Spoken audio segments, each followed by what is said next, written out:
म्हणजे हे बोलतात त्याचा काय नाही. करा, मनाला येईल ते करा. मग निस्तरायला भाऊ आहेत. माधव भाऊजी तुम्ही तरी समजावा. सरिता, दत्ता, अभिराम शांत व्हा रे. अरे भांडून काही होणार नाहीये.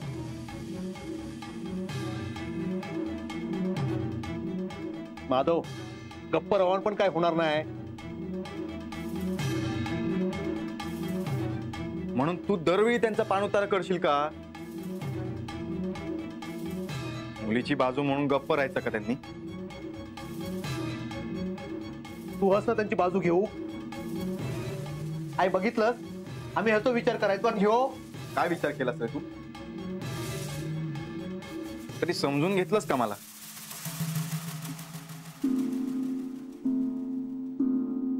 अख्ख्या गावात बोलवलंस तू, पण यांना साधं कळवलं पण नाही.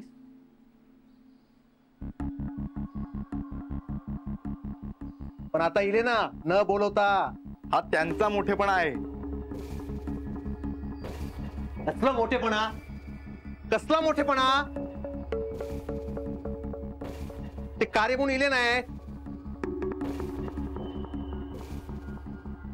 त्यांना कसला सोयर सुतक नाही. लेकीच्या लग्नाची फक्त पडलेला हा. मग काय चुकलं त्यांचं?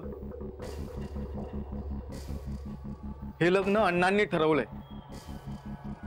ते आले नव्हते आमच्या पुरीशी लग्न कर म्हणून सांगायला. पण आता त्यांची सोरीकच नको आमका.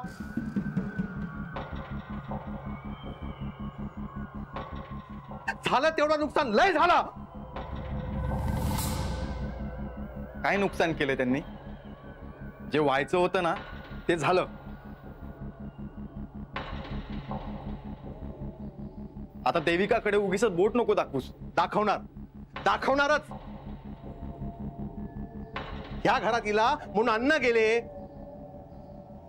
लग्न करून ह्या घरात इला तर घरातल्या एका माणसा खायत. दादा, त्यांच्यावर आवाज चढवू नको. हा, मग सांगून ठेव तुझ्या नवऱ्याला.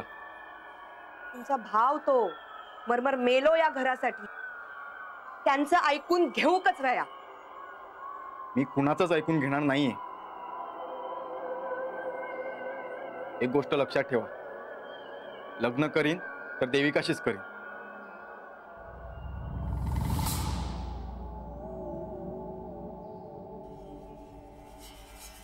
माझ्यामध्ये कोणी आलं ना तर. अरे बाबानो, काय चाललंय या घरात? एकमेकांचा जीव घेतलास तुम्ही. बघ, तूच बघ. ह्या पोरीमुळे आज काय होता आणि घरात इल्यावर तर विचारूकच नको.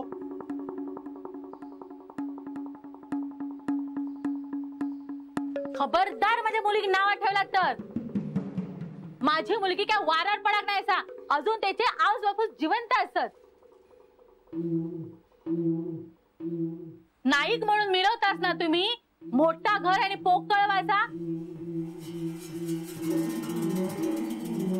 बघितलं तुम्ही कशी माणसं असतात ती. पण लक्षात ठेवा,